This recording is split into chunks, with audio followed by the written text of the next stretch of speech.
নমস্কার বন্ধুরা, আমি নিতাই মণ্ডল। আপনারা দেখছেন চাষবাস নিতাই মণ্ডল। আজকে সামান্য একটা ছোট্ট বাগানে এসেছি, পুঁই শাক বাগানে। এই পুঁই শাকটা গরমের সময় খেতে খুব সুন্দর আর চাষ করাটা খুব সহজ, এবং বাড়িতে গিয়ে সবাই 2-4টে করে লাগিয়ে রাখে, এবং যারা চাষি প্রকৃত তারা অনেক বেশি বেশি করে লাগিয়ে রাখে। আর এই সময়টা পপুলার টাইম পুঁই শাক। দেখা পাচ্ছ কত সুন্দর গাছ নিচে হয়ে আছে। এখন ব্যাপারটা যেটা হচ্ছে, পুঁই শাকের ছোটো ছোটো 2-3টে রোগ আছে, সেইটা একটু বলে দিই বন্ধুদের।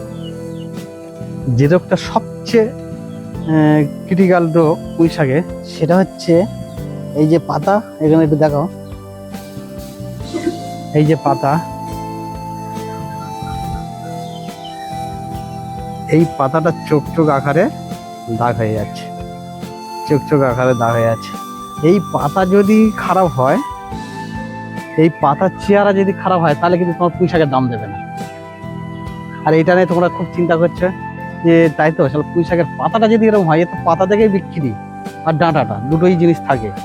আর পাতাটা যদি ভালো না হয়, কিন্তু তোমার নিজেদের খেতে ভালো লাগবে না, বাজারে নিয়ে গেলে সেটাও দেখতে ভালো লাগবে না। তাই সে কারণে বন্ধুদের কাছে বলবো যে এই পুঁই শাকটা, এই পুঁই শাকের 2টো ওষুধ আর একটা 3টে ওষুধ ব্যবহার করবে, ব্যাস পুঁই শাক একদম চকচকে থাকবে। এটা মাথায় রাখবে বন্ধুরা, 2টো ওষুধ মারবে।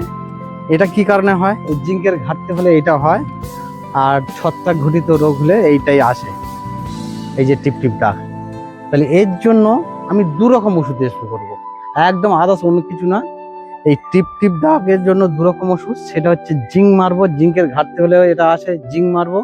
আর ওর সঙ্গে টেবুকোনা জল আর থাইফক্সিবিন, যেটা ন্যাটিভো টেকনিক্যালে আছে ওইটা। ন্যাটিভোটা বলি কেন বারবার বন্ধুদের, একটু জানা দরকার। ন্যাটিভোটা হচ্ছে বহুমুখী ছত্রাকনাশক। তাহলে বহুমুখী ছত্রাকনাশক মানে যত রকম গাছের ছত্রাক ঘটিত রোগ আছে, ওই ন্যাটিভো একটা মারলে সব কাজটা করে ফেলে। তার জন্য আদার্স অন্য কিছু মারতে লাগে না। সেই জন্যই ওই ন্যাটিভো দেবো, আর সঙ্গে জিঙ্ক দেবো। জিঙ্ক 10 সিলেটেড জিঙ্ক, যেটা 12%, হ্যাঁ, 10 লিটার জলে 10 গ্রাম, আর ন্যাটিভোটা 10 লিটার জলে 10 গ্রাম। একবার মারবে, 3 দিন বাদে দেখে পাতা একদম ঝাঁ চকচকে, একটা রোগ বলতে থাকবে না।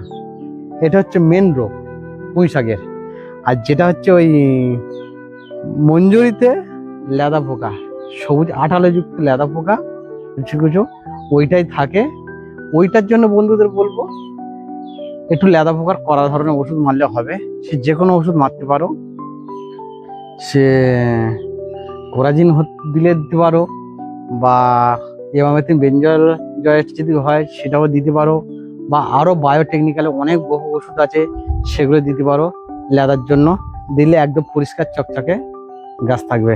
তাহলে নমস্কার বন্ধুরা, ভালো থাকবেন, দেখা হবে পরের ভিডিওয়।